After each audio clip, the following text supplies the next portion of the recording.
about how Ayurveda and yoga is helping in dealing with chronic diseases, and how it is actually a modality of treatment in par with the Western medicine. So, we have always seen that last couple of decades witnessed the evolution of Western science from chemicals to holistic wellness. 20 years ago, nobody was talking about holistic wellness, and they were like looked down, and nobody used to be bothered about self-care and holistic wellness, and everything was based on chemicals, drugs, and surgery. So, medicine revolved around drugs and surgery, and all the alternative medicines were kept aside. But now the new medicine, or the medicine of today, is all about holistic care and self-care, and how drugs and surgery is only in the superficial part or peripheral part, and why we need to take care of ourselves in a holistic and why we should be bothered about stimulating our self-healing capacity has taken a front seat. So, I'm very happy that Ayurveda and yoga is the pioneer medicine in holistic wellness.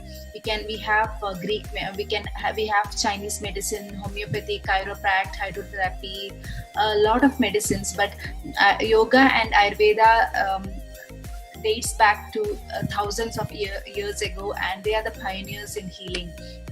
So literally, the mind-body medicine concept, which we are hearing in today's world, was chalked down by the ancient seers of India 5,000 years ago.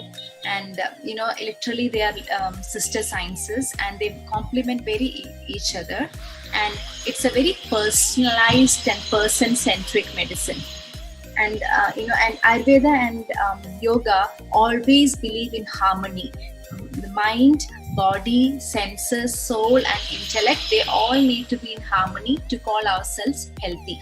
So always people come to me telling that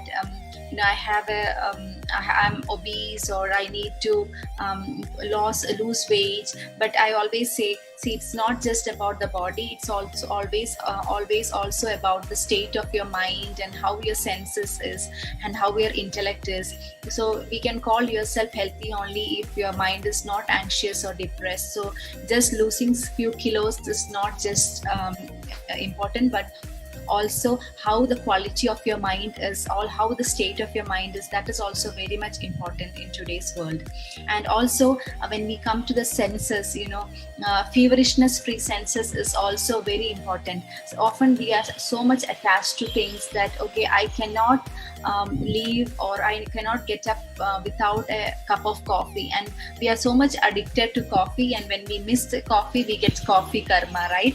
So this is how we are so much attached to our senses. And intellect, when we come to the intellect, many of us don't have the clarity on what is good for me, or what is that I want to do with my life. So this clarity of intellect is also very important. So it's not just the size, zero figure, or six-pack body which is important, but the state of mind, peaceful state of mind, and feverishness free senses, and very clear intellect. All this is what Ayurveda and yoga highlights about healthy mind, and this harmony is what we call ourselves, what makes us healthy.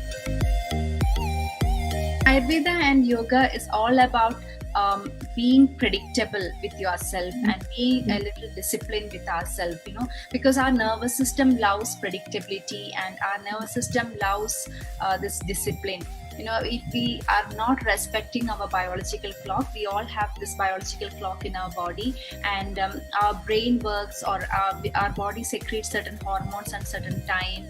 Our liver is active from this time to this time. Our body produces cortisol during this time. So there is a clock which is going on in our body, and when we are not respecting this natural rhythm of the body, this is when the lifestyle disorders crept in. So this creeps in. So this lifestyle disorder itself means that your lifestyle is not good. That's why you are diseased, right? So Ayurveda and yoga always highlighted the importance of being predictable and being disciplined with ourselves. So nowadays, there is a lot of talk about self-care and self-indulgence, and we take self-care for self-indulgence. Oh, I need to go to a spa, or I need to have a Louis Vuitton, purse or bag, and we mistake self-care with self-indulgence. But actually, real self-care is all about self-discipline. The more you are taking care of yourself, your body and your mind, then you will be able to give your best to the world and yourself. So this is what Ayurveda and yoga says. So the body, mind, intellect, senses, all these different elements which makes us what we are, is nourished when we are indulging in Ayurvedic practices and yoga practices. So the first step is to be disciplined with our lifestyle. So Ayurveda has this beautiful techniques called dinacharya. Dinacharya is, dina means day and charya is lifestyle. So how to or simple practice on what to do in a day which can nourish you. So this small small things which we can incorporate in our daily life by listening to the body, and by when to eat food and what to eat and what to look for when you are eating food. All these small principles, when we are able to adapt into our life, we become nourished, right? So this is how we take care of ourselves. So this is how Ayurveda and yoga helps in taking care of ourselves in a very beautiful way.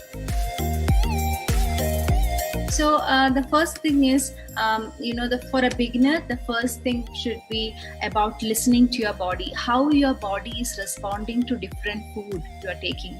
If I'm taking something very heavy, creamy and cheesy, and if I'm feeling bloated, and if I'm feeling heavy and not hungry for the next meal, that means whatever you have taken, your digestive fire is not strong enough to digest it. So the next time you take it, you have to be careful on not to indulge in it too much, right?